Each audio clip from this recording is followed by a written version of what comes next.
Agradecerles por el espacio que nos entregan y el espacio que crearon hoy día para conversar un poco sobre el bienestar humano que radica y que nace desde las áreas protegidas. Nosotros como ministerio estamos a cargo del área marina costera protegida de múltiples usos, Seno Almirantazgo y Francisco Goloane, y desde ahí hemos estado trabajando en varios indicadores, eh, varias objetivos con los cuales tenemos que trabajar y también buscar la forma de cómo las áreas protegidas benefician en la salud de los ecosistemas, pero también en la salud de la comunidad. Para nosotros es interesante contar con herramientas como estas, herramientas que sean indicadores que vengan desde el mundo de la ciencia y que nos puedan permitir de alguna forma monitorear cómo esto puede servir para beneficiar no solamente al ecosistema, sino que también a los seres humanos. Así que espero que sea una buena jornada y quedamos muy atentos a lo que podamos compartir en el día de hoy. Así que creo que es una iniciativa muy interesante que podemos ir aplicando no solamente en el área marina costera de múltiples usos, sino que en, en todo el territorio protegido que hoy entendemos en Magallanes y por qué no en el resto del país. Así que agradecida por la invitación y lamento mucho que no nos hayamos podido ver, al menos desde la Cámara. Muchas gracias a Daniela Droguet, Seremi del Medio Ambiente de la región de Magallanes y Antártica chilena. Me parece que hubo un problema técnico por nuestra parte de poder prender la cámara, pero ya está habilitado. Ahora le damos la palabra a la investigadora IEB, SECOS y Apple, María José Martínez, para que inicie su presentación. Hola, muchas gracias. Muchas gracias a todos por la asistencia. Voy a compartir mi pantalla. Bueno, yo voy a partir este conversatorio principalmente abordando el contexto de la conservación en Chile, tanto terrestre como marina, y también la experiencia de la incorporación de las diferentes dimensiones del bienestar humano en la conservación en Chile, que ha sido bastante incipiente, para luego mostrar cómo podríamos aprender estas lecciones de otras medidas efectivas de conservación que ya llevan algunos años aplicadas en Chile, no con objetivos quizás directamente enfocados a la conservación de la biodiversidad, más que nada al manejo de los recursos naturales por parte de las comunidades, usuarios de los recursos, que pueden darnos enseñanzas sobre el alcance de múltiples objetivos, incluyendo también el de la provisión de servicios ecosistémicos y del logro de las diferentes dimensiones del bienestar humano, no solamente las dimensiones materiales, sino que también las espirituales y las sociales, de cohesión social. Así que, primero que nada, la necesidad de incorporar el bienestar humano surge de la necesidad también de políticas para asegurar tanto la conservación de la biodiversidad de los ecosistemas naturales, seminaturales, como también el garantizar el bienestar humano en las comunidades. La conservación históricamente siempre se ha presentado como una solución en la que todos ganan, pero en la literatura y en la evidencia no siempre este ha sido el caso y muchas veces han habido conflictos, han habido desplazamientos de comunidades completas y también problemas en la distribución desigual de servicios ecosistémicos provenientes de las áreas protegidas, como el ejemplo, por ejemplo, este ejemplo de un trabajo sobre percepciones sobre el acceso a los servicios ecosistémicos de áreas protegidas, el que es muy desigual, donde existen usuarios que se ven beneficiados y otros usuarios que no se ven beneficiados por este acceso.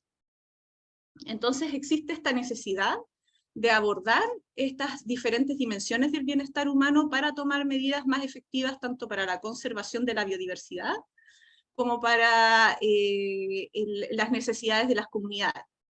Existe una necesidad de informar, de generar métricas que puedan monitorear este vínculo entre la conservación y el bienestar humano, incluida la salud de las personas, la satisfacción de las necesidades materiales, sus relaciones sociales y sus valores culturales. En términos ya más prácticos, en Chile, la ley número 20.500, que crea las asociaciones y la participación ciudadana, enfatiza esta necesidad de incorporar a las comunidades en la toma de decisiones para que sean las decisiones más democráticas, más equitativas y más informadas en procesos de participación. La CONAF, el año que se promulgó esta ley, el año 2014, al poco tiempo también modificó la norma general de participación ciudadana y creó una unidad de participación ciudadana en la planificación de áreas protegidas. También en paralelo a esto, la lista verde, que es una herramienta de certificación de la Unión Internacional de Conservación de la Naturaleza, ha sido creada para monitorear el desempeño de las metas de conservación Aichi, que es la meta 11, que tiene que ver con la protección de un área del 17% de los ecosistemas terrestres, del 10% de los ecosistemas marinos, que está siendo discutida para que la próxima agenda del 2030 y del 2050 aumente a un 30%, a un 50%. La lista verde se generó para abordar el tema, no solamente el tema del área, sino que el tema del manejo efectivo y el manejo equitativo de las áreas protegidas, y esta herramienta, que en 17 criterios genera un monitoreo tanto de la gobernanza de las áreas protegidas, de la planificación del área protegida, del manejo del área protegida y de los resultados de conservación. Y en esto mismo, en varios de estos criterios, de estos 17 criterios, se establece la necesidad de abordar criterios sociales, criterios socioeconómicos y criterios de gobernanza de las mismas comunidades. Entonces, también tiene una relación con la incorporación del bienestar humano.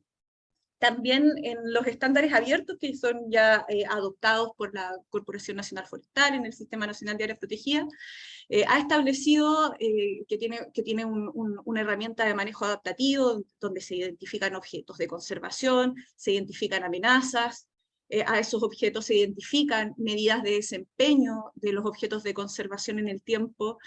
En este mismo marco también se ha enfatizado la necesidad de identificar objetos de conservación de bienestar humano dentro de este mismo contexto de los estándares abiertos. Y en este marco, los servicios ecosistémicos, el marco de los servicios ecosistémicos, de la evaluación de los ecosistemas del milenio y de ahora del panel intergubernamental de biodiversidad de servicios ecosistémicos, ha sido una de las herramientas para vincular el bienestar humano a los planes de manejo de las áreas protegidas. ¿Ya? Entonces, bueno, ¿cómo se ve esto en Chile? En Chile, y por eso muestro un mapita, porque me gusta cómo se ve la diversidad de distintas estrategias. Para la conservación formal tenemos el Sistema Nacional de Áreas Protegidas, donde tenemos monumentos, parques, reservas de la biosfera, que tienen sus objetivos establecidos, por ejemplo, los parques nacionales. El objetivo es la conservación de la biodiversidad, donde no hay, donde el objetivo principal es la conservación y no debiesen haber otros tipos de actividades extractivas que generen una disrupción en la resiliencia de los ecosistemas, mientras hay otro tipo de instrumentos que son ya administrados por el Ministerio de Medio Ambiente, que son los santuarios de la naturaleza, que son aquellos sitios que ofrecen posibilidades especiales para la investigación en diferentes áreas y cuya conservación es importante tanto para el Estado como para la ciencia. Y también ha sido como una herramienta bastante popular en los últimos años para abordar la conservación y para que exista una figura de gobernanza.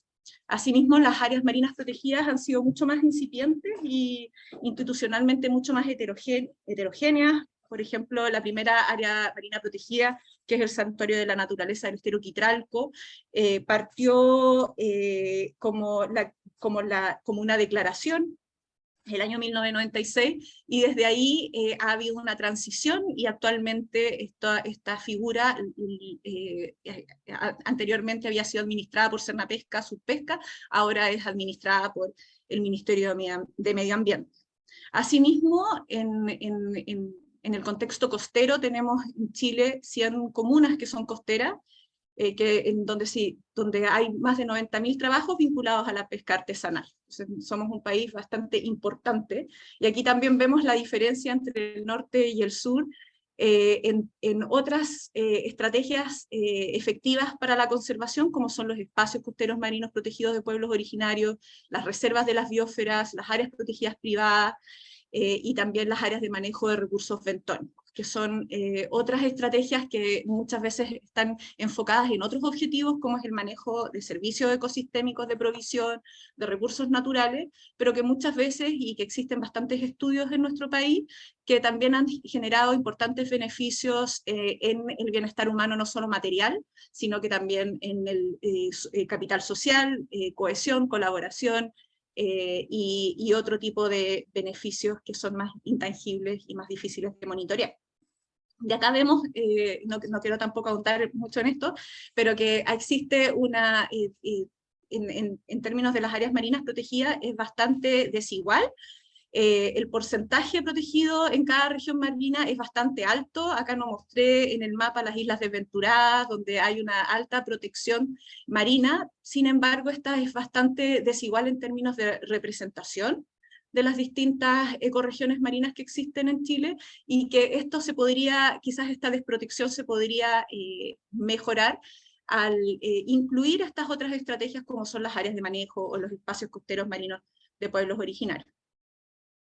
Bueno, para pasar al contexto de Patagonia, que es este libro que publicamos el año 2021, este libro partió como la idea de generar una síntesis y una recopilación de todas las iniciativas de conservación de los ecosistemas terrestres, marinos, dulceacuícolas y sociales en la Patagonia, porque veíamos que existía mucha fragmentación y mucha división en las diferentes iniciativas. Así que se hizo este esfuerzo interdisciplinario en el que aplicamos una metodología de mapeo sistemático. Muy brevemente, es una metodología que establece pasos transparentes, replicables, y que establece criterios para la búsqueda de información. En este caso, la información fue codificada por sistema, tanto sistema de agua dulce, sistema marino, social, terrestre, y vimos que el componente social era el que menos ha sido abordado, estudiado en Patagonia, y viéndolo también, codificándolo por las amenazas, o por las amenazas, los forzantes de cambio de los ecosistemas. Este también fue el caso para todos los forzantes, a excepción de la sobreexplotación de recursos naturales, que era el forzante donde existía más evidencia. Entonces, ya para partir con las recomendaciones, y voy a tratar de ser bien breve y hacer una selección, las recomendaciones que surgen del libro principalmente tienen que ver con fortalecer la gestión de las áreas protegidas, con especial atención en esas áreas del Sistema Nacional de Áreas Protegidas del Estado que están en la costa y que tienen también una jurisdicción costera en sus decretos, en el entendido de que se necesitan elaborar planes de manejo, ya que muchas de estas áreas no cuentan con planes de manejo, no cuentan con un monitoreo. Entonces es necesario implementar gestión, pasar de áreas de papel a áreas efectivamente monitoreadas, y donde exista un seguimiento a sus objetos de conservación, y abatir las amenazas a esos objetos de conservación. Se requiere estandarizar los procedimientos de evaluación de la lista verde, por ejemplo, que es bastante completa y aborda estas 4 dimensiones de gobernanza, planificación, gestión y medición y monitoreo de los resultados. Y también muy importante es impulsar otras medidas de planificación, como son los espacios costeros marinos de pueblos originarios, y de esta manera apoyar el liderazgo de comunidades locales y de comunidades indígenas, y fomentar la participación efectiva con las comunidades locales, siguiendo también el cumplimiento de la ley 20.500, o por ejemplo recientemente firmado y acordado el Acuerdo de Escazú. Entonces, con respecto a la gobernanza, como también mostraba en los mapas, existe una gran diversidad y heterogeneidad de instituciones que muchas veces se superponen en sus atribuciones. Entonces se requiere un marco institucional y reglamentario más adecuado para abordar las necesidades de gestión de estas diferentes y de esta diversidad de figuras de áreas protegidas, tanto de áreas protegidas oficiales como de estas otras medidas efectivas de protección, y se requiere también impulsar procesos de diálogo entre los distintos actores de las distintas organizaciones no gubernamentales que están involucradas en la conservación, los distintos centros de investigación, ya que también existe una poca, pareciera que hay poco diálogo entre las distintas iniciativas. ¿Ya? Un ejemplo bien factible es el de los espacios costeros marinos protegidos, que realmente se han transformado en un mecanismo para el resguardo de los modos de vida tradicional y para la sustentabilidad de la biodiversidad costera del sur de Chile. Por ejemplo, en un estudio que hizo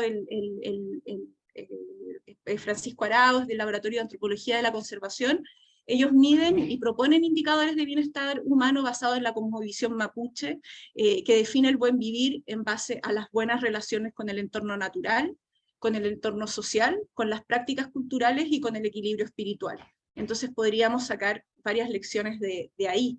También podríamos sacar lecciones del comanejo de la pesca artesanal y de los servicios ecosistémicos, que desde 1995 está implementado en nuestro país a través del reglamento de las áreas de manejo de recursos bentónicos, que han otorgado derechos de uso exclusivo sobre recursos de uso bentónico a organizaciones de pescadores, y que ha tenido bastantes beneficios tanto para la conservación de la biodiversidad como para beneficios de bienestar humano de las comunidades. ¿Ya? Y bueno, y como desafío, para sintetizar y para finalizar mi presentación, y repitiendo un poco lo que ya había dicho, lo más importante creo que es, como no se aplica propiamente tal indicadores de bienestar humano, creo que se tienen que hacer se tiene que fomentar la colaboración y coordinación para establecer una guía de incorporación de indicadores de bienestar humano, ocupando algún marco, quizás puede ser contexto dependiente al modelo de gobernanza, donde se propongan indicadores de bienestar humano que no solamente se enfoquen en el bienestar material, sino que también en las distintas dimensiones sociales, culturales y del equilibrio quizás también espiritual de las comunidades. Y una herramienta súper importante viene a ser tanto los estándares abiertos en la incorporación de objetos de conservación de bienestar humano, como en la misma lista verde que se está recientemente implementando. La lista verde se ha implementado en varios países de Latinoamérica y recientemente ha sido implementada en el Parque Nacional Vicente Pérez Rosales y en el Cerro Castillo por la Corporación Nacional Forestal con el apoyo de varias organizaciones como el Programa Austral Patagonia y PIU, que han estado ahí fortaleciendo esos modelos.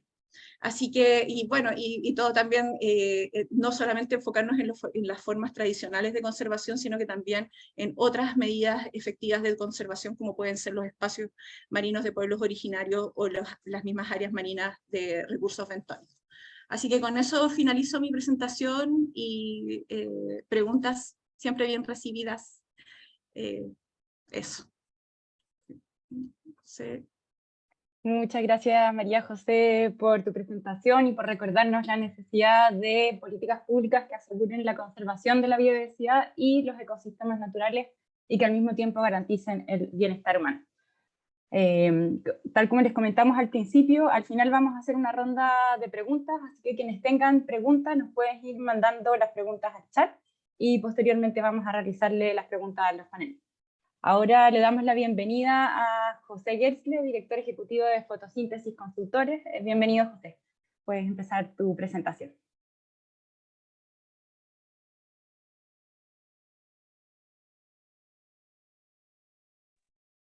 Ahí sí. ¿Se escucha y se ve bien? Súper. Perfecto.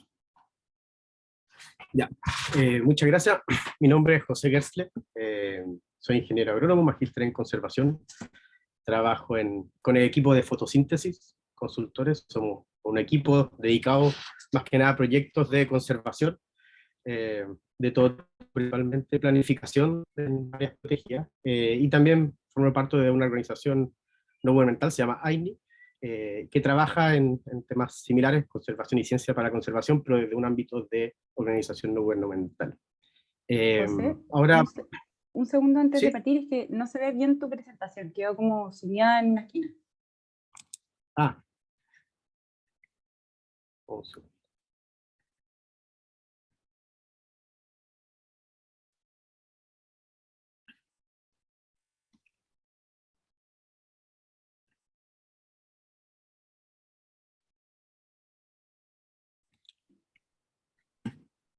Al principio estaba viéndose bien.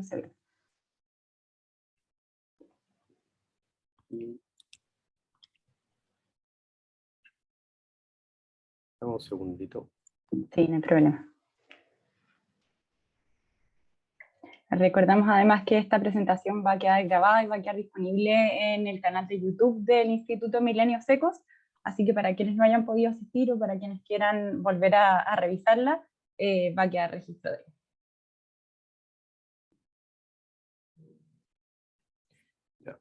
¿Ahora debería estar bien ahí?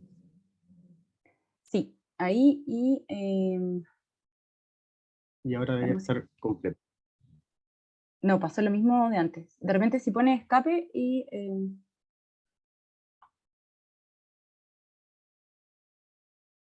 en vez de poner abajo donde aparece ahí, el de la izquierda. Uno más hacia la izquierda y creo que va a funcionar mejor. Ese. Sí, ahí está perfecto. Ya. Muchas gracias. Ahora Perdón el pas técnico. Bueno, como les comentaba, formo parte de estos equipos y principalmente de forma bastante interdisciplinaria nos toca abordar diferentes escenarios de conservación, trabajando con diferentes figuras de protección en espacios públicos, privados, mixtos, elaborando planes de manejo, ya tratando de entender un poco cómo abordar estos diferentes problemas. Bueno, para poner un contexto general, un poco y siguiendo la línea de lo que conversaba María José, hay diferentes tipos de áreas protegidas, donde las áreas protegidas que conocemos principalmente están en esta mezcla de algún ingrediente de conservación y preservación, en donde hay ciertos usos limitados que buscan conservar la diversidad, y en algunos casos también conservar elementos culturales, naturales o de disfrute de las personas.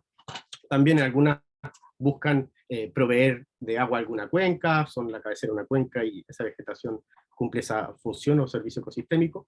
Y esto es un gradiente bastante grande, donde podemos comenzar a un lado, quizás como nos va a mostrar Kelly, lugares en donde se hace conservación o se planifica en función del bienestar humano, que no necesariamente tienen la figura de área protegida, hasta incluso áreas protegidas bastante estrictas que buscan preservar alguna especie o algún ecosistema en particular. Son áreas con menos interacciones con lo humano y que a veces no tienen beneficiarios directos más percibibles o tangibles en estos casos. Y un elemento, un enfoque bastante importante para abordar estos desafíos de la conservación o cómo un poco tener un vehículo común son los servicios ecosistémicos desde su enfoque.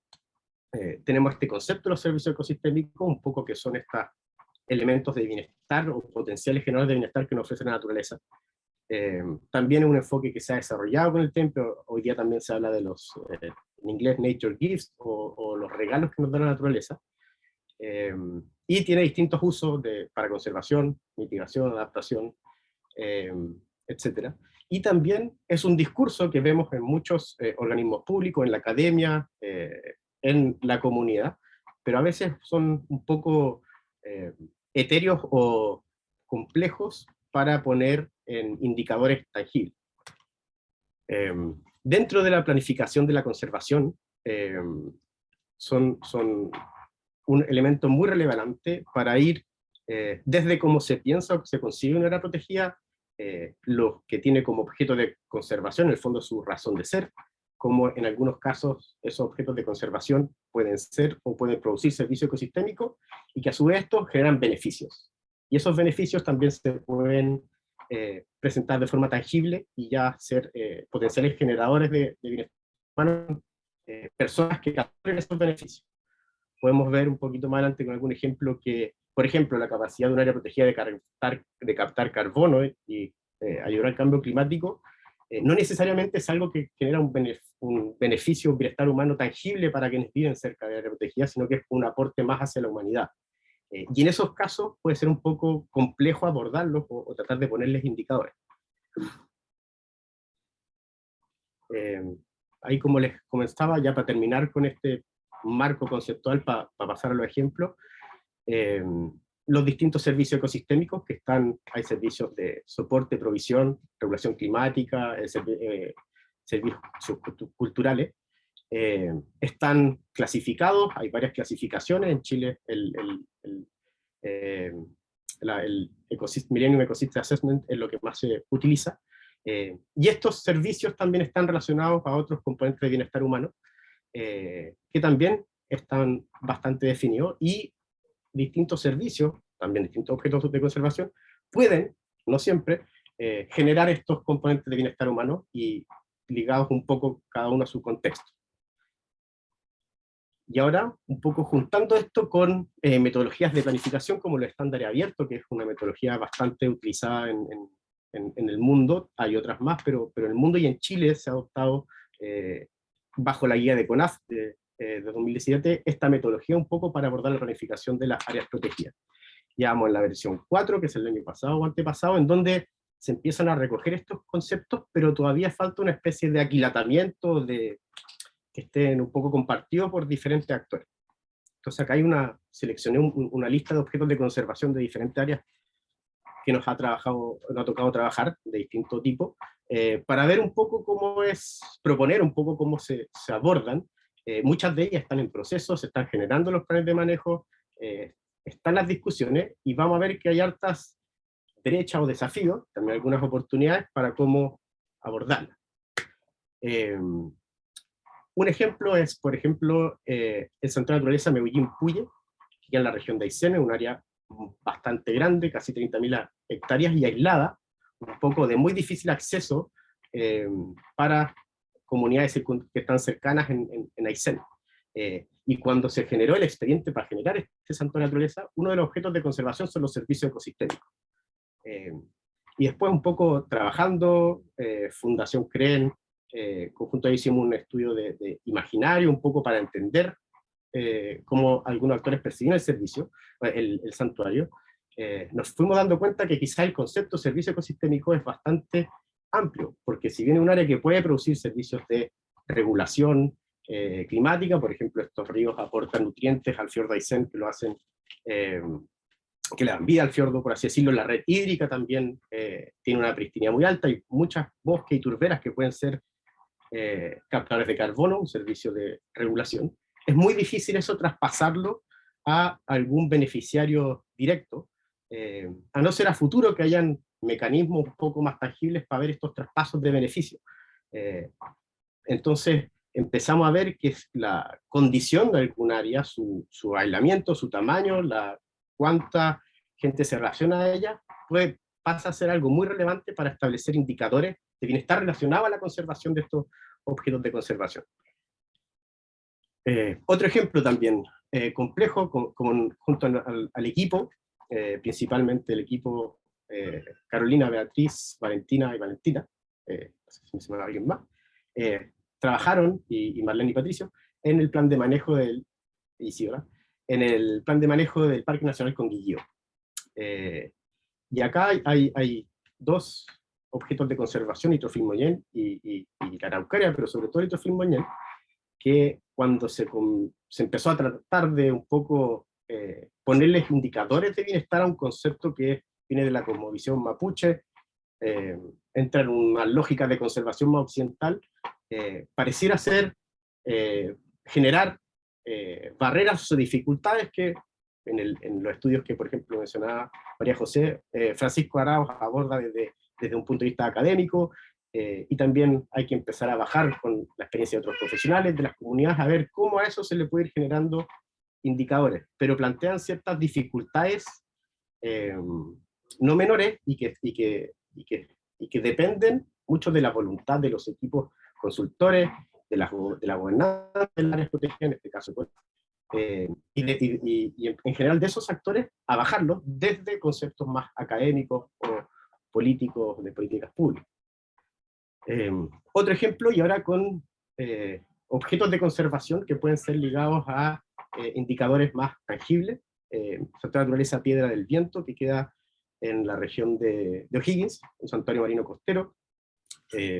tiene entre sus objetos de conservación la recolección tradicional de algas, lo cual también se deriva de un estudio que en su mito hizo Manuela Erazo, un poco que permitió identificar usos tradicionales del lugar que tienen décadas y décadas de organizaciones particulares, incluso casi antes que existieran otras formas de manejo de recursos biológicos a lo largo de la costa de Chile. Entonces pasa a ser un elemento cultural bastante único, como uno puede ser también, y que lo lleva a ser un objeto de conservación del santuario, al cual pareciera haber más luz al final del túnel de cómo en un proceso de plan de manejo darle indicadores de monitoreo más tangible en el tiempo, y después también en función de eso tener indicadores de bienestar humano medible.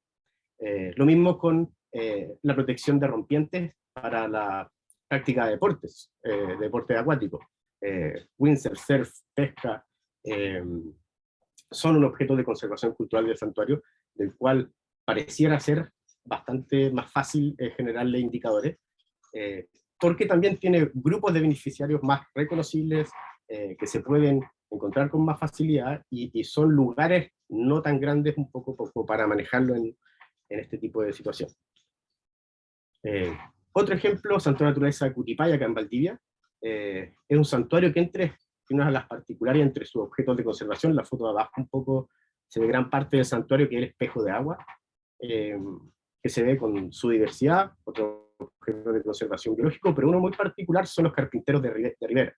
Son una familia de hermanos, los hermanos Villanueva, que viven de hasta hace muchos años en este santuario y tienen una forma muy particular de construir botes de muy buena calidad, que salen navegando por el santuario a medio terminar, pasan por debajo de un puente que conecta Niebla con Valdivia, y los terminan a armar, los pasan con marea baja, no totalmente armados, los terminan de armar al otro lado del puente.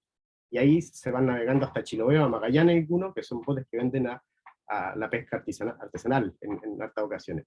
Y ellos son un objeto de conservación del santuario, y en este caso también, conversando con ellos, y es algo más acotado, pareciera ser fácil también que mantener las condiciones para que ellos puedan seguir, ayudarlos a mantener las condiciones para que puedan, por ejemplo, seguir sacando los botes, o sea, que el santuario, por ejemplo, desarrollo inmobiliario, no generen sedimentos que vayan embancando el santuario y vayan a ser un problema para ese objeto de conservación. También tiene una ligación muy directa con el bienestar de estos actores que son beneficiarios bastante fácil de identificar.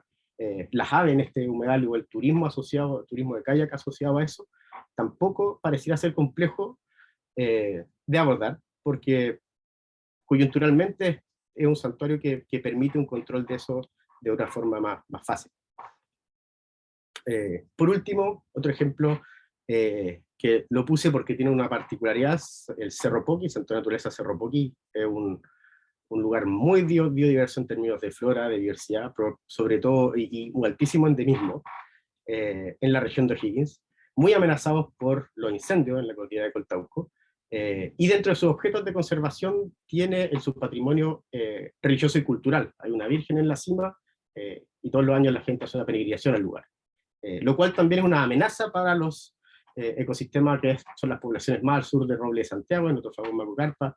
Hay especies endémicas del lugar, como varias especies de insectos o anfibios, y un incendio acá es muy grave con los otros objetos de conservación.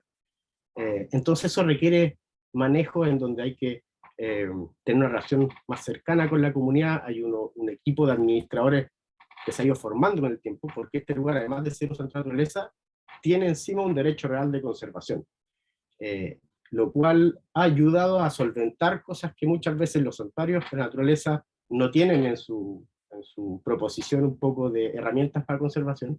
Se ha complementado con un derecho real de conservación, y además tiene un plan de manejo, que sí lo exige el santuario. Entonces vemos un poco que este popurrí de figuras de protección en algunos lugares es más idóneo que otros. Y acá se ha coordinado bastante bien las voluntades del propietario, el garante de este territorio de conservación, que es la Fundación Austral, el equipo de administradores, que son jóvenes que viven al lado del santuario y siempre han vivido ahí, y empieza un poco a cuajar un poco la conservación efectiva, y que se traduce hoy en día en que el santuario tuvo muchos problemas cuando se hizo santuario, se hizo muy famoso, llegó mucha gente y se empezó a deteriorar los senderos, la flora, etc. Y con esta nueva gestión hay control de entrada, el santuario se empieza un poco a regularse su capacidad de carga, se define, hay encuestas de satisfacción, y se empieza a ver un poco que es cada vez más tangible un poco cómo aterrizar indicadores del tiempo de bienestar humano. Perfecto. Por último, quería ahora mencionar, en función del título, las brechas van un poco en línea con lo que dice María José.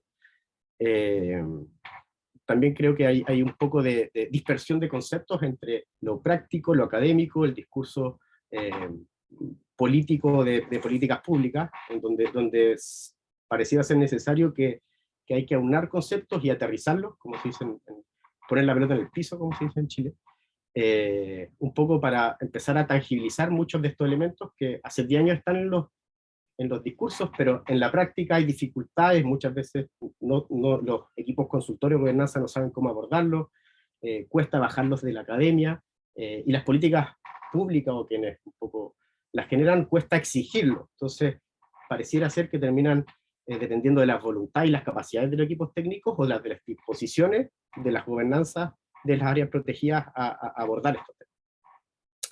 Entonces, en esa línea es importante entender que hay varios desafíos.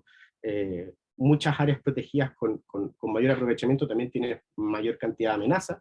El turismo, la especie exótica, donde está el humano, hay muchos problemas antrópicos que el humano lleva consigo mismo. Entonces eso complejiza un poco la gestión, las estrategias. Entender que no se puede tener todo, entonces quizás también hay que pensar bien. Zonas muy aisladas, lejos de la gente, pueden servir y no tienen por qué quizás generar tanto bienestar directo, no así tanto zonas mucho más cercanas a la gente donde inevitablemente hay una interacción, o muchas zonas donde comunidades históricamente han extraído recursos. Siempre hay que ir buscando manejos en eso, o acuerdos en diferentes partes, y a su vez también ver qué mecanismos hay un poco para financiar cómo funciona esto, cómo algunos de estos beneficios se pueden traspasar de forma tangible a las personas, y ahí eso yo creo que es un tema que da para otro conversatorio completo. Y de la misma forma hay muchas oportunidades, distintos tipos de manejo.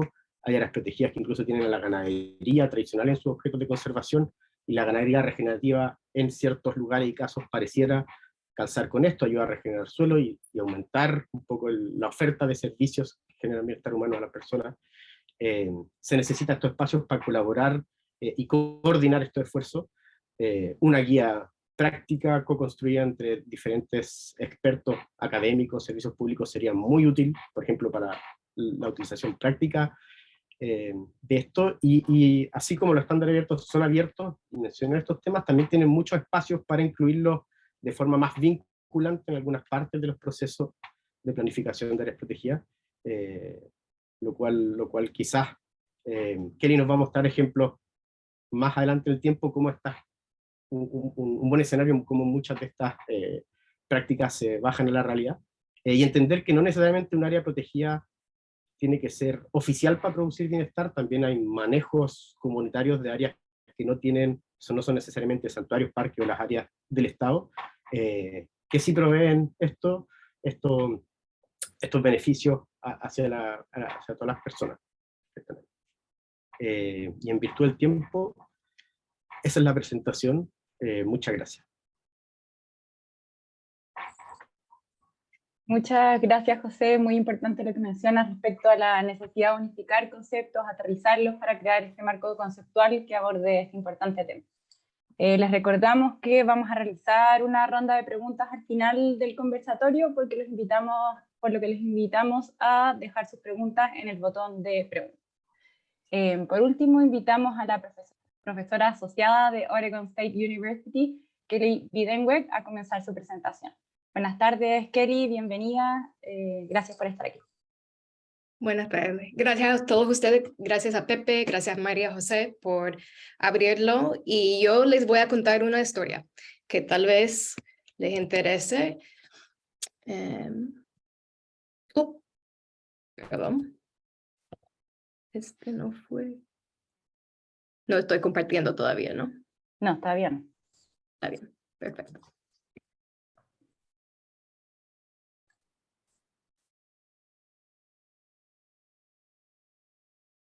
¿Se ve bien? Sí, se ve todo bien. Perfecto. Lo están viendo mis notas, ¿verdad? No. Ya, perfecto. Bueno, mucho gusto, muchas gracias por tenerme, por haberme invitado. Con esta presentación voy a compartir con ustedes nuestra experiencia en una región grande de un estado de los Estados Unidos. Es el estado de Washington.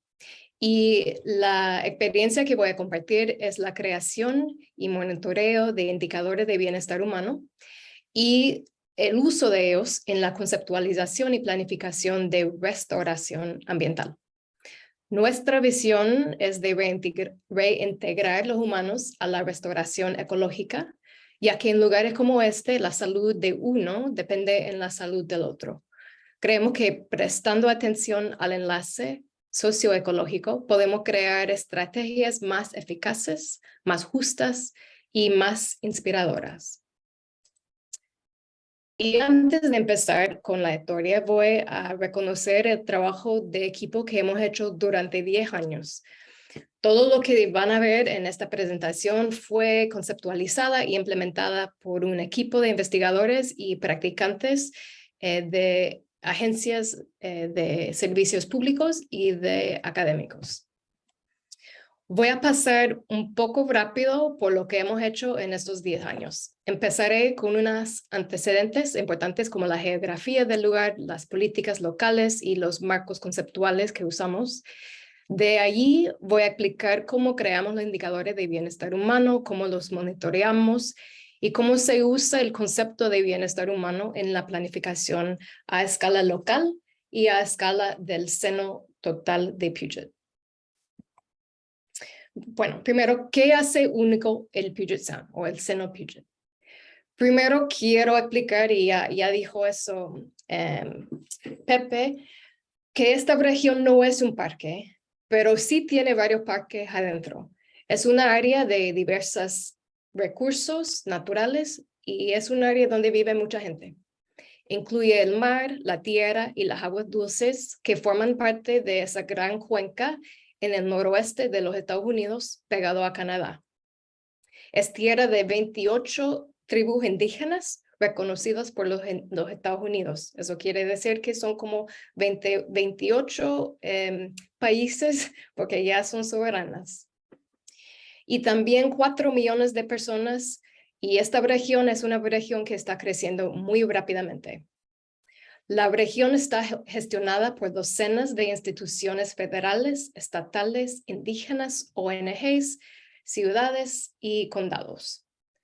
Tal vez ustedes conocen su ciudad más grande, Seattle. Tenemos bosques de lluvia, ballenas orca y ostiones exquisitos. Es parte de un programa estadounidense de restaurar grandes estuarios y es uno de los más grandes que tenemos en los Estados Unidos. Nuestra latitud es de 47 grados norte, que corresponde más o menos a la región de Aysén al sur de Chile. Ahora, no pretendo implicar que esa experiencia que hemos tenido se puede replicar en cualquier lado. Tampoco se puede replicar en los Estados Unidos, en otro estado. Pero los marcos teóricos que hemos usado y los procesos que hemos pasado, yo creo que sí se puede adaptar y de seguro van a dar algunas ideas para implementar los indicadores de bienestar aquí en Chile. Bueno, en 2008 se creó un organismo del estado de Washington para coordinar los esfuerzos de la región de Puget Sound. Se llama el Puget Sound Partnership. Y ellos trabajan como investigadores. Ellos trabajan como se llama una espalda para todas las organizaciones de la región. Y esta organización nos ha dado un respaldo a la implementación de indicadores de bienestar por causa de la ley que fue escrito en la creación de esta institución. Ustedes pueden ver que de los 6 objetivos en la creación de esta agencia, los primeros 2 son objetivos son objetivos sociales. y que también en la ley dice que no solamente tenemos que asegurar que estamos abordando a estos objetivos, tenemos que monitorearlos y demostrar que estamos llegando a estos dos objetivos. Entonces, eso nos está respaldando mucho para vender a la gente que sí necesitamos indicadores de bienestar. Otros estados no tienen una ley que dice eso en su marco, no dicen que tienen objetivos sociales y eso les ha debilitado en poder crear el political will, se dice, de crear indicadores. En el Puget Sound, nosotros llamamos a los indicadores de monitoreo los signos vitales. Y aquí pueden ver nuestros signos vitales que usamos para asegurar que estamos llegando a los 6 objetivos. Antes de 2015, habíamos marcado un lugar para indicadores humanos que se ve en el amarillo. Pero no habíamos desarrollado todavía esos indicadores. Y ahí entré yo al escenario. Entré con fondos para un tiempo de 3 años y el interés de intentar la creación de indicadores de bienestar. Mis intereses alinearon con los intereses políticos del momento. Siempre es un momento y aprovechamos esa ventana política para empezar el proyecto. Después de mi trabajo, que empecé en 2010, tenemos un grupo de indicadores de bienestar humano que ya se puede ver al lado derecha, que ya son los signos vitales actuales que estamos manejando de una forma adaptiva. Ok, voy a pasar por dos marcos conceptuales que tal vez no son tan interesantes, pero como dijo Pepe, necesitábamos marcos conceptuales para que todos estuvieran en la misma página de para qué estamos haciendo lo que estamos haciendo. Entonces, aquí son los marcos conceptuales que nosotros usamos para la región. La primera a la izquierda es nuestro modelo conceptual integrado, lo llamamos. Básicamente es un sistema socioecológico donde la condición de bienestar humana dirige las actividades personales y las estrategias de conservación o de manejo. Y que estos comportamientos humanos afectan positivamente y negativamente a la condición biológica, que a su vez contribuye a servicios ecosistémicos que dan beneficios al bienestar humano. Reconocemos que es un ciclo, pero muchas maneras de conceptualizar la conservación solo piensa en una línea que los malhechos humanos degradan a la biofísica. Y lo que más nos importó para nuestro marco conceptual es de reconocer que es un ciclo. A la derecha es un marco teórico que usamos para pensar en una forma holística de bienestar humano. Entonces está llevando este círculo de condición de bienestar humano y está abriéndolo para ver qué definiciones e indicadores podríamos crear dentro de este concepto de bienestar humano. Y aquí se puede ver que estamos hablando de algunos indicadores psicológicos, sociales, culturales, económicas, espirituales, físicas y de gobernanza. Ahora, el otro marco teórico que ustedes tienen mucho conocimiento es de los estándares abiertos. Y más bien, el Puget Sound fue entre los originarios en usar y contribuir a la creación de ese sistema de planificación y monitoreo. Cuando uno lee el manual, ustedes pueden ver el logo de nosotros de Puget Sound. Pero no fue algo necesariamente muy útil para nosotros en la creación de indicadores de bienestar humano. Y la razón es que pues sí ayuda en ver que los indicadores de bienestar humano vienen a través de los beneficios de los servicios ecosistémicos. Eso sí tiene mucho razón y tiene mucho sentido. Pero también tenemos otra parte de la ciencia y de la forma de pensar de bienestar humano, que no solamente viene un bienestar humano o afecta un bienestar humano a través de los servicios ecosistémicos, sino que también por nuestra forma de de implementar la conservación, que las estrategias que escogemos mismo puedan afectar al bienestar de la gente. Por ejemplo, podemos decidir manejar de una forma participativa o no. Y eso no es un impacto del objeto biofísico, sino es el impacto del proceso de la estrategia. Entonces, por eso nosotros decidimos usar más este marco, que es más un círculo, pero si ven, es en realidad casi la misma. Entonces, para entender bien cómo estoy hablando yo de bienestar humano y cómo cabe dentro del marco conceptual de estándares abiertos. Bueno, ahora vamos más con la historia, en realidad.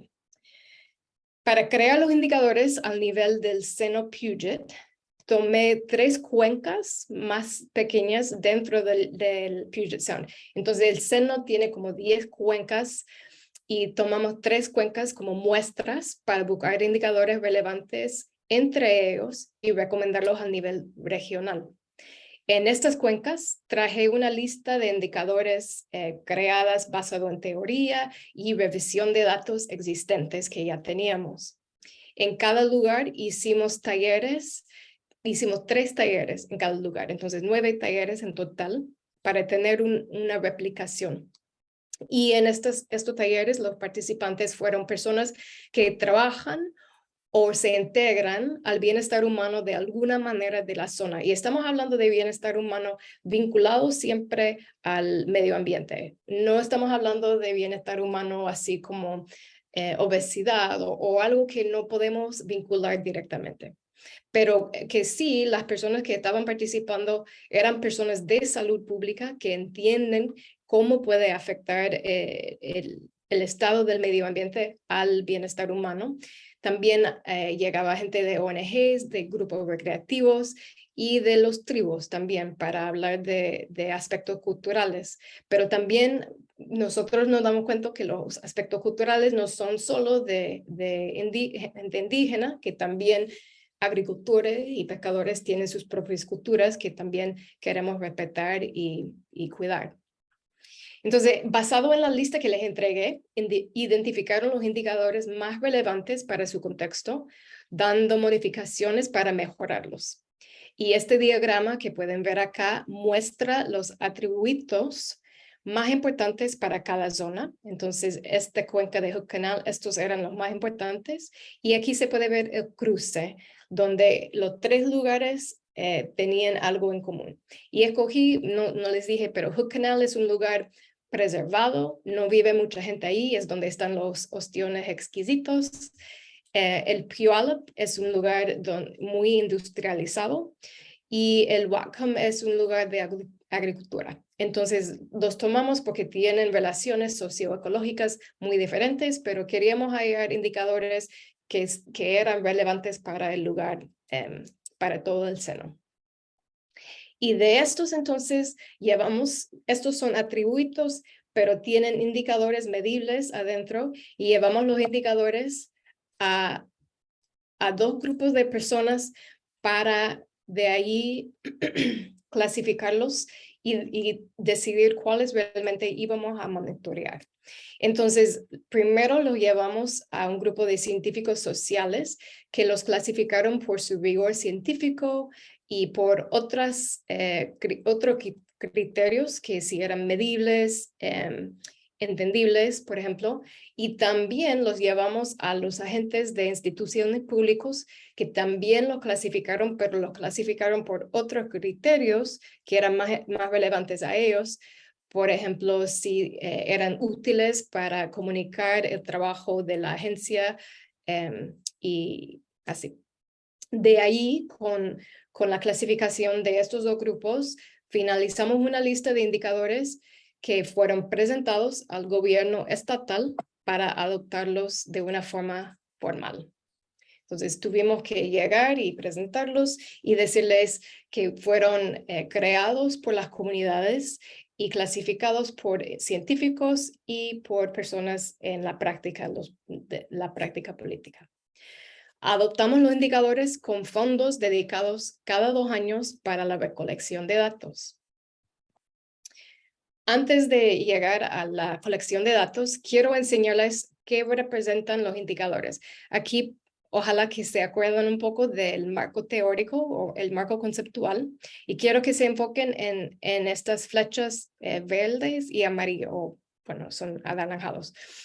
Estos son los de bienestar humano. Entonces, algunos indicadores nosotros pensamos que son realmente indicadores directos de la condición de bienestar humano. Otros son más como indicadores de los servicios ecosistémicos. Todavía no están llegando al indicador directo. Y otros son indicadores más bien de los comportamientos humanos y como el estado de las estrategias. Entonces, aunque queremos indicadores más directas, a veces no existen indicadores directas y a veces tuvimos que escoger indicadores un poco más alejados, pero siempre vinculado con la idea que queríamos. Y la razón por eso tiene que ver con la política, que a veces los políticos quieren algún indicador específico, pero también tenía que ver con la existencia de datos existentes. Bueno, ¿cómo monitoreamos los indicadores que hemos escogido? Pues tenemos 2 tipos de indicadores. Tenemos indicadores que tienen datos secundarios, que ya la recolección de los datos se está realizando los agentes públicos. Entonces, por ejemplo, tenemos aquí a la izquierda los permisos de cangrejo recreacional que la División de Pesca y Vida Silvestre recolecta, y en cada 2 años nos dan un reporte del estado, solo cuántos permisos han vendido en cada lugar. También calidad de aire, ya tenemos el equipo por toda la zona, y el Departamento de Salud nos entrega un reporte cada 2 años también del calidad de aire. Esos son muy fáciles, bueno, no 100% fáciles, pero son más fáciles que los indicadores para cuales no tenemos datos. Para los indicadores que no tenemos datos, hay 7 de estos. Nosotros tenemos que levantar datos primarios. Usamos un cuestionario público con preguntas individuales sobre las frecuencias de hacer ciertas actividades y escalas de acuerdo con ciertas declaraciones. Básicamente son 3,000 reportes personales de bienestar humano asociado al medio ambiente regional. Hacemos el reporte personal así porque no todos hacen las mismas prácticas culturales, por ejemplo. En vez de contar las oportunidades culturales que existen en el área, preguntamos a la gente su satisfacción con las oportunidades que tienen.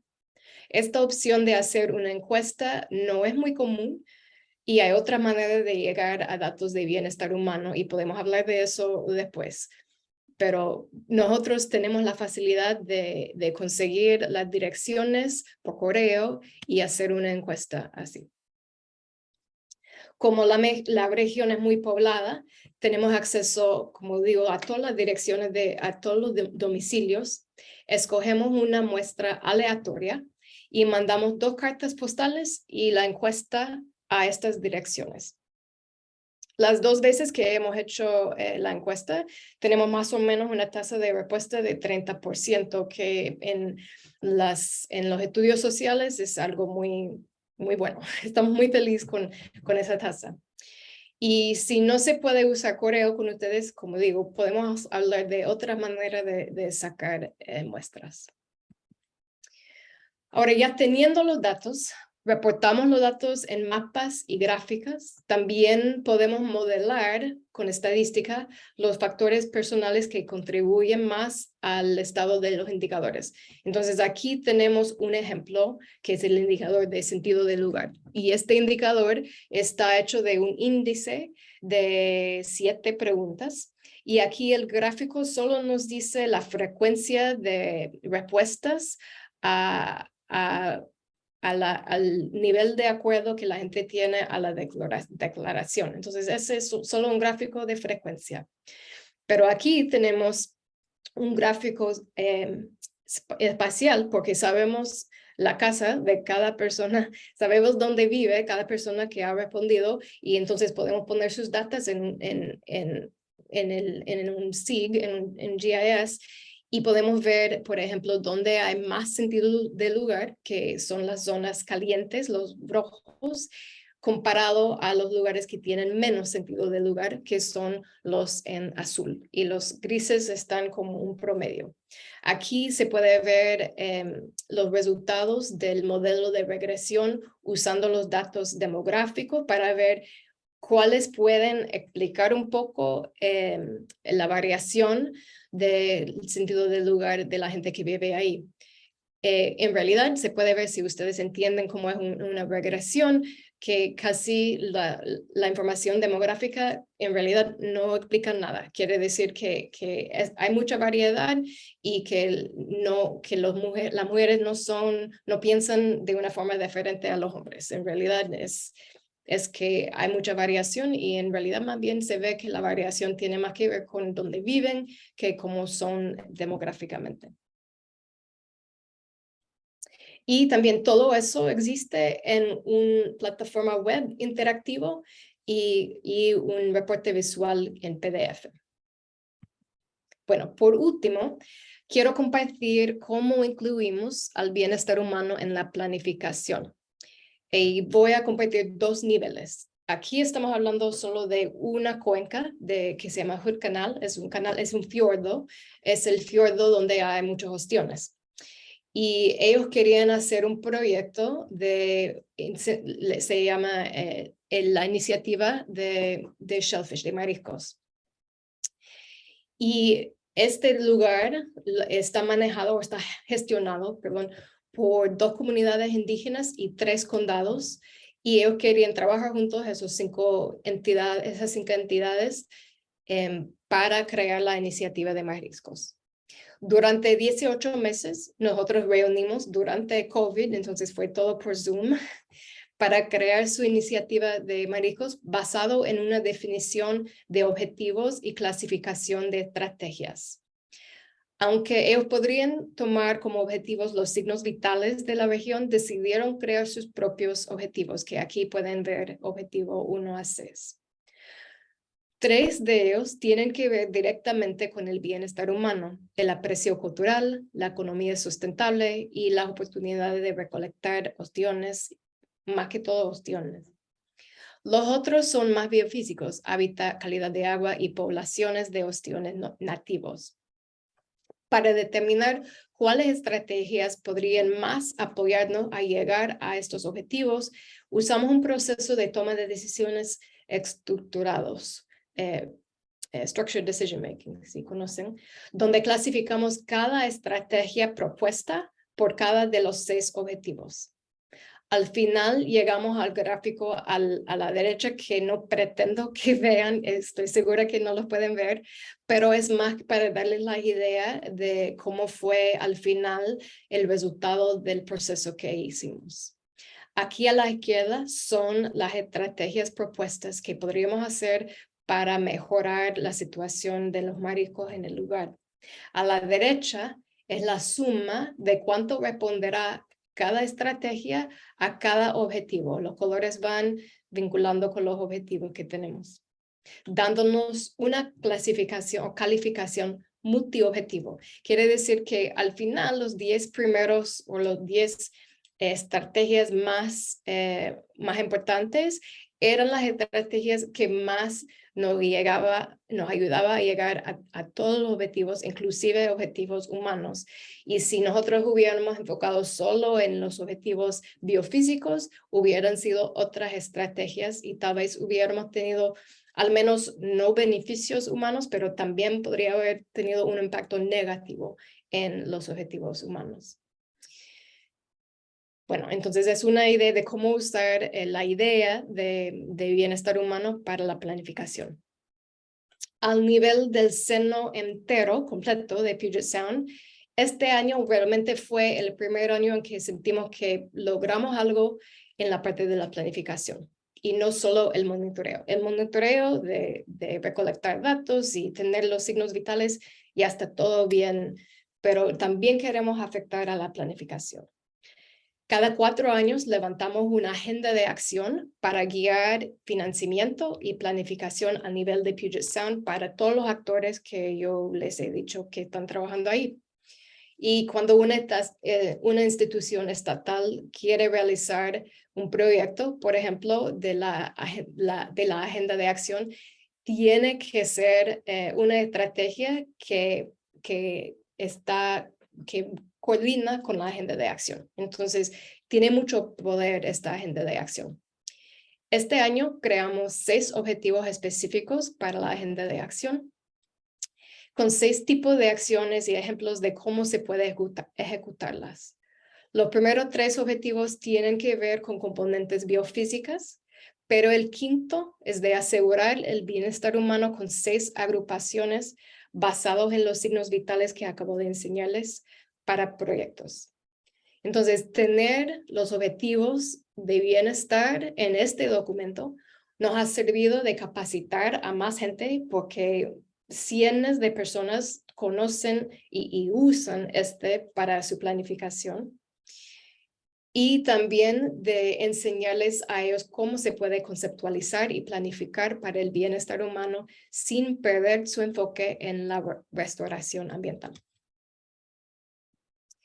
Bueno, entonces entiendo que eso fue un repaso súper rápido, pero quiero dejarle aquí para poder responder a sus preguntas y quiero invitarles a platicar en este momento, pero también me pueden escribir por correo electrónico y podemos platicar de cómo se puede adaptar unas ideas o procesos de aquí para la Patagonia o para Chile en general. Pero aunque acabo de decir que ya por fin, solo quería decir que sí hemos compartido la experiencia y hemos ayudado a otros lugares en los Estados Unidos más que todo, pero cada estado es muy diferente y ellos han tomado lecciones aprendidas para también crear sus propios indicadores de bienestar humano en la bahía de San Francisco del estado de California y en el oeste de la gran isla de Hawái. Así espero que contar la historia también a ustedes les puede ayudar en poder pensar en qué se puede llevar a su contexto. Y por último, ¿por qué estoy aquí hablando con ustedes? Yo soy profesora de Oregon, pero actualmente estoy en Valdivia. Recibí una beca Fulbright para trabajar con los 2 Centro de Investigación Ideal y el Instituto Milenios Secos, de cual representa María José, durante los próximos 4 meses en el tema de indicadores de bienestar humano. Y actualmente estamos preparando un manual muy práctico para guiar la creación y implementación de indicadores de bienestar humano y esperamos compartirlo con ustedes a través de un taller, si es posible, durante los futuros meses. Entonces, con eso agradezco su atención y a los varios colaboradores y financieros del proyecto durante los 10 años. Y pueden hallar reportes técnicos y manuscritos académicos en mi página web de Weebly. Gracias. Muchas gracias, Kelly. Muy interesante la experiencia de todo lo que han estado haciendo en el estado de Washington en la integración de estos indicadores de bienestar humano en la planificación para la restauración ecológica. Ahora, y luego de haber escuchado las presentaciones, me gustaría darles el espacio a cada uno de ustedes panelistas a modo como de síntesis para que nos cuenten 2 o 3 puntos que destaquen de sus presentaciones para que todos nos vayamos con la misma idea a la casa y podamos tener como este refresco de las ideas que ustedes plantearon. María José, yo creo que partamos contigo, que ya fue hace más tiempo, y cuéntanos qué desafíos se presentan hoy para la aplicación de los criterios de bienestar humano en Chile y otros aspectos que quieras destacar. Bueno, yo creo que el primer desafío, que ya lo comentaron mis colegas, es quizás no decidir por un marco conceptual, pero empezar a discutir sobre la existencia de los distintos marcos conceptuales para identificar indicadores. Está la evaluación de los sistemas del milenio, están otros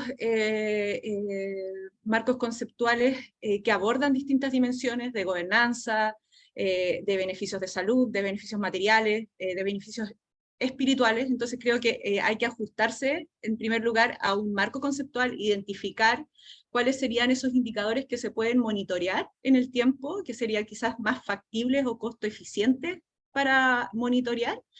Y también me parece como bien relevante, después de esta conversación, de estas ponencias, es también tener en cuenta el contexto nacional con respecto a los distintos modelos de gobernanza que existen, porque en Chile, claro, es un poco diferente, porque tenemos áreas protegidas, quizás con en la guía que estamos pensando con Kelly, vamos a enfocarnos en las áreas protegidas del SNASPE, en las áreas marinas protegidas, pero siempre es bueno tener en perspectiva otros modelos de conservación, como son los espacios costeros marinos protegidos de pueblos originarios, como son las áreas de manejo de recursos bentónicos, o como son quizás otras estrategias como las reservas de la biosfera, que pueden servir también como modelos de gobernanza, incluso los humedales urbanos, también, que también tienen una institucionalidad y un modelo de gobernanza para el manejo de estos valores,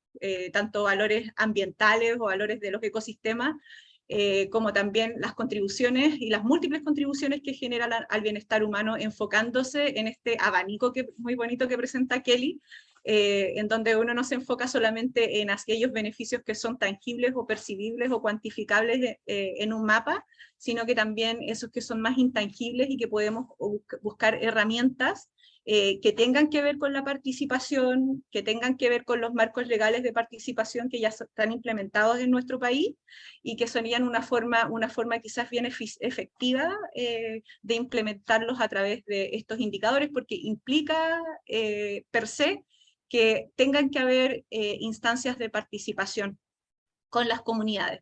Ahí creo que es bien relevante. Otro punto, y ahí voy para darle la oportunidad a mis colegas, es que creo que también se tienen que fortalecer estas instancias de conversación, así como la que estamos generando ahora, entre tanto la academia, la ciencia, pero también entre las distintas organizaciones no gubernamentales, entre el gobierno también.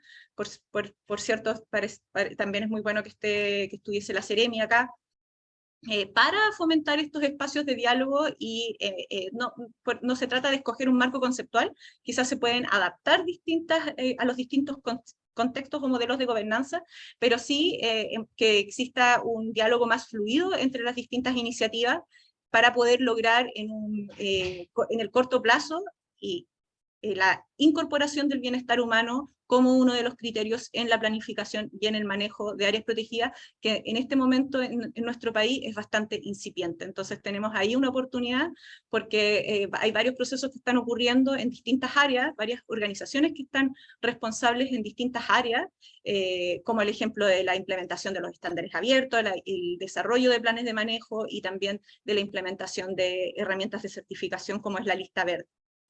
Yo creo que... Muchas gracias, María José. Yo creo que un gran resumen de los distintos puntos que se han hablado durante esta instancia. Ahora, José, ¿qué necesidades crees tú que han surgido a partir de los distintos casos que hemos revisado hoy y qué otros puntos te gustaría también destacar como para ir cerrando sobre las presentaciones y después pasamos a las preguntas del público?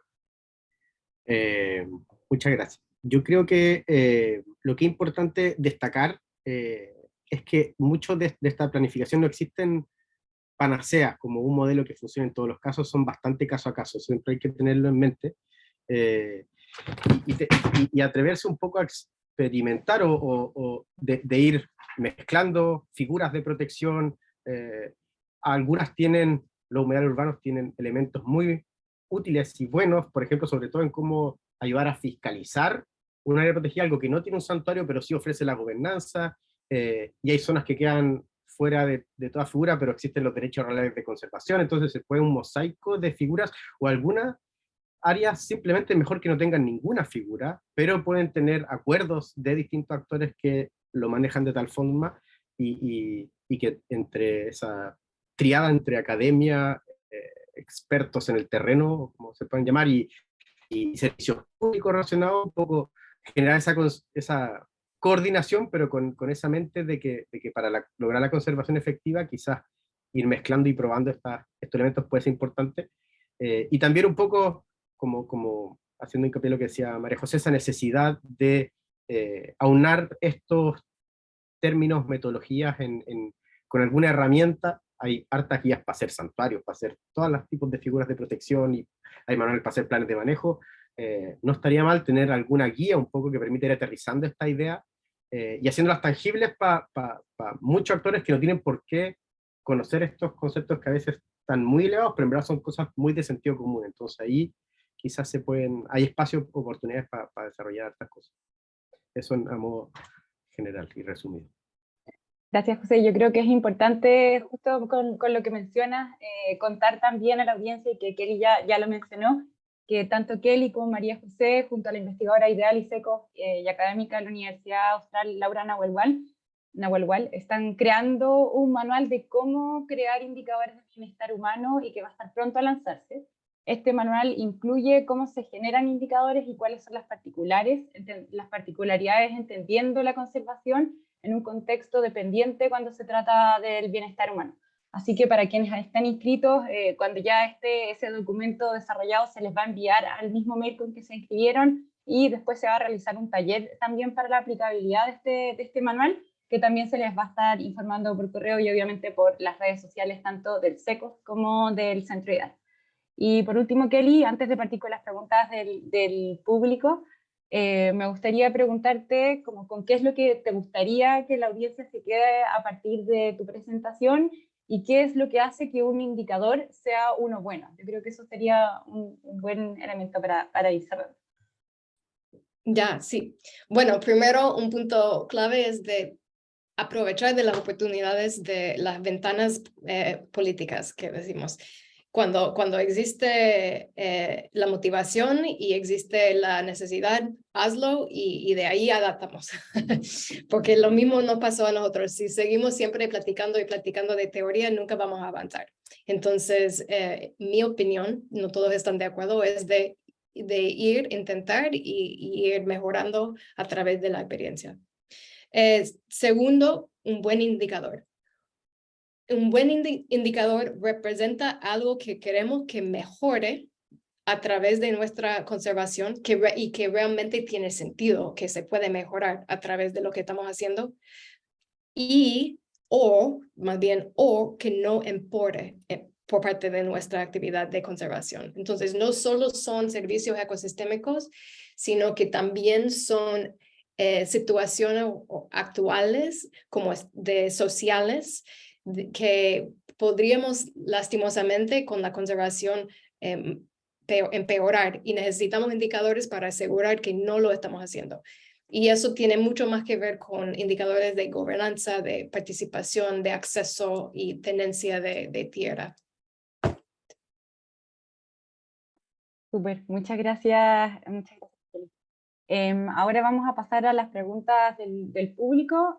Obviamente por temas de tiempo no vamos a poder responder todas, pero vamos a comenzar con una pregunta que realizó Gabriela Peters, primero vamos a partir con la de Tomás Tosa, que preguntó si han trabajado con el concepto o la metodología de comunidades portales para evaluar el bienestar humano, y Tomás cuenta también que está desarrollando su tesis en este tema y que le gustaría conocer e involucrarse más. Que abro la palabra para ustedes. Yo puedo responder, solo para aclarar que no tengo entendido que exista una metodología de comunidad portal.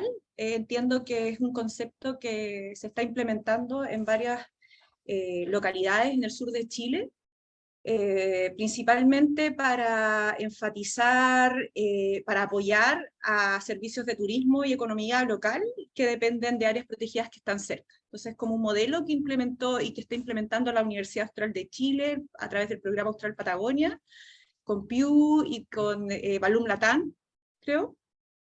Y principalmente es un modelo para integrar la conservación del desarrollo socioterritorial. Entonces, no puedo decir mucho más porque es como creo que es bastante incipiente, y es un modelo donde están involucrados varios actores. Me parece una buena plataforma de aprendizaje, y espero que con los años pueda surgir como una alternativa para apoyar a estas comunidades que están aledañas a las áreas protegidas y poder involucrarlas en el sentido de mejorar, apuntar a mejorar también las oportunidades con respecto al turismo basado en la naturaleza en áreas protegidas de la Patagonia, un poco más para enfocar actividades más sustentables con el medio. Pero eso es lo que podría decir, no puedo decir más allá porque es realmente, como, no sé si existe una metodología, es más que nada un modelo que se está tratando de implementar y es bastante reciente, que me parece una súper oportunidad, y felicitaciones a Tomás por estar haciendo su tesis en ese tema. Súper, muchas gracias María José. Ahora pasamos a la pregunta que nos realizó Gabriela Pétex, quien dice, ¿qué posibilidades ven para un proceso participativo efectivo y vinculante en la gestión de las áreas de conservación? Y dice que muchas veces son solo procesos informativos y consultivos con las comunidades, y en ocasiones las comunidades no se sienten parte de estos procesos o se sienten ajenas también a estos, pensando cómo se involucra la dimensión social en estos procesos. Buenísimo. Quizás yo puedo responder parte de esa pregunta porque es una realidad, o sea, es algo que ocurre muchas veces, pero poniendo un poco en el contexto nacional o comparándonos, por ejemplo, Kelly nos presentaba esa capacidad que tienen de tener la dirección de todas las personas que vienen en el área y a través de un correo lograr una participación más directa. Acá muchas veces en una zona, en un área protegida que está lejos de un área rural, puede no ser muy posible eso, a lo que voy con eso, que son escenarios distintos. Y las metodologías de estándares abiertos, la guía de CONAF es de 2017, un poco que es lo que guía en Chile la planificación. Y son áreas protegidas, muchas de ellas existen desde 80, 90, no sé, bastante años. Hay áreas que están creadas hace 50 años y recién ahora se están haciendo los planes de manejo. Son áreas que se crearon con un documento que tiene una plana, se firmó el ministerio al cual le correspondía en ese minuto, y por distintas razones se creó, y ahora un poco tuvieron planes de manejo hechos por científicos en gabinete, y ahora se ocupan estas metodologías participativas. Y también un proceso que hay que ser bastante humilde, que es mucho de prueba y error. Entonces, hay lugares donde ha funcionado bien, hay mucho interés de la comunidad, hay lugares donde no hay tanta participación, depende muchas veces el sentido de pertenencia, el tamaño del área, el tamaño de las comunidades que viven gente cerca de las ciudades, cuántos usuarios tienen. Yo creo que es algo muy factible y posible, pero hay otros factores en Chile que todavía en este proceso hacen que hayan diferentes tipos de participación, y hay varios elementos que pareciera ser que inciden más que otros en cuanto se producen procesos exitosos de participación en la planificación y en otros no. Bueno, no sé si Kelly o María José quieren complementar o pasamos a la siguiente pregunta. Yo solo puedo complementar cortito que en la teoría la participación, por lo menos en el SNASPE, ya está por norma, porque ya existe la ley 20.500 y ya está adherida por norma.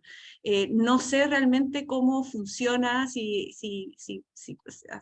entiendo que CONAF está invirtiendo bastante energía en implementar esta norma. Entonces, lo único que quiero recalcar es que por lo menos a nivel como de institucionalización y legal, ya está siendo atendida la participación. Sin embargo, sabemos que todavía hay varios problemas. En Chile, por lo menos por tratado de Escazú, se van a abrir también varias oportunidades para implementar el acceso a la información y la participación ciudadana. Entonces estamos esperando que a través de estas de estos nuevos acuerdos que ya están ratificados en nuestro país, se abran también otras ventanas de participación con respecto a procesos de gobernanza de áreas protegidas.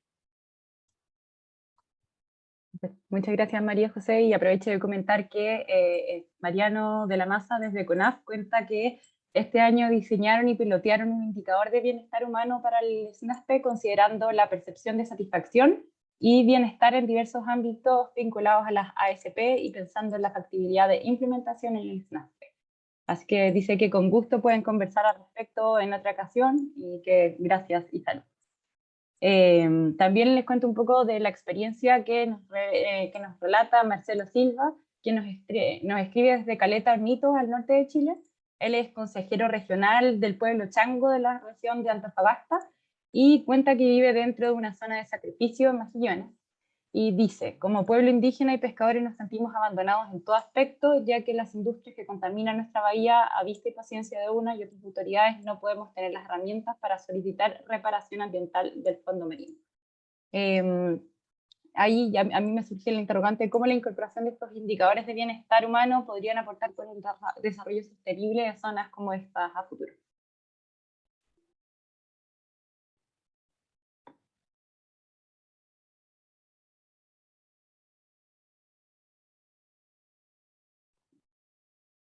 Y también seguimos con la pregunta de, por último, y para cerrar en esta ocasión, de Duan Espinosa, quien pregunta, ¿cómo llegaron a las personas residentes de cada territorio trabajando sin dejar de personas de lado y cómo regular sus respectivas actividades para que vayan acordes a los planes de conservación?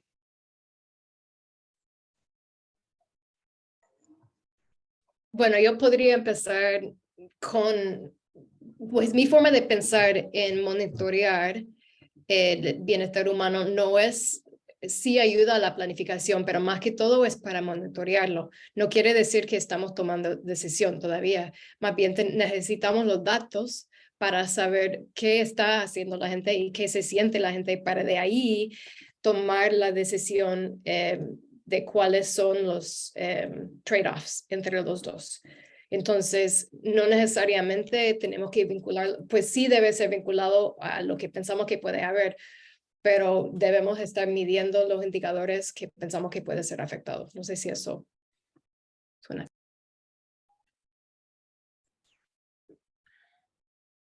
Súper, gracias, Kelly. Adelante, José. Quizás se puede complementar un poco lo que pasa en Chile a veces en la práctica. Vuelve a ser caso a caso. Hay lugares donde, por ejemplo, si el área es parte de SNAFPE o CONAF ha trabajado un buen tiempo y ha logrado levantar información primaria, se logran buenos mapeos de actores o listados de actores, se logra hacer buenas convocatorias. Cuando hay buenas relaciones con comunidades aledañas, se nota que pareciera ser un indicador que influye mucho en cómo se relacionan estos procesos antes de llegar a poner indicadores de bienestar humano, o sea, planificación del área protegida, un poco que es como en lo que estamos en Chile.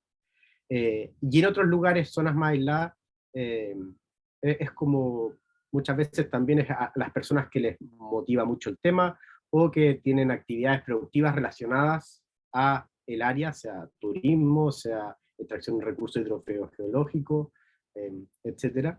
Y en algunas ha tocado algunos casos en donde creo que había una pregunta por ahí, en donde hay actividades productivas extractivas a nivel artesanal local. En general, obviamente hay hartas institucionalidad para esto, pero cuando son algo tradicional que no afecta mayormente objetos de conservación, se logra darle la vuelta un poco y adaptar marcos regulatorios o normas a los temas. Por ejemplo, un santuario marino, se sacaron, por ejemplo, todas las áreas de manejo, y estas dentro del santuario marino no son áreas de manejo donde se sigue explotando de la misma forma, y las áreas libres tienen un comanejo, al menos esa es la idea, para irlo implementando en el tiempo. Entonces se van buscando un poco esa solución.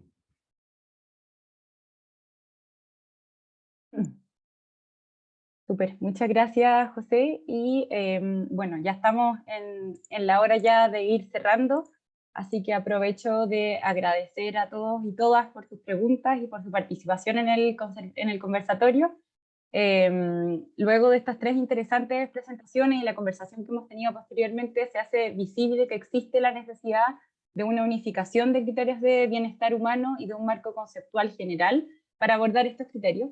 Así que volvemos a contarles que tanto Kelly como María José y Laura Nahuelhual están creando este manual de cómo crear indicadores de bienestar humano, que va a estar pronto a lanzarse y que cuando ya esté disponible les va a llegar al mail de todas las personas inscritas.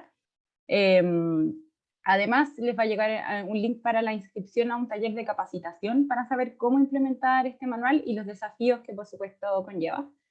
Y también les recordamos que para todos aquellos que no pudieron asistir hoy, estaremos publicando en las redes sociales del Centro Ideal y del FECO y en otros canales de comunicación el manual y la invitación a inscribirse a este taller de capacitación, cosa que a quienes no les llega al mail esta información van a poder estar al tanto de todas formas.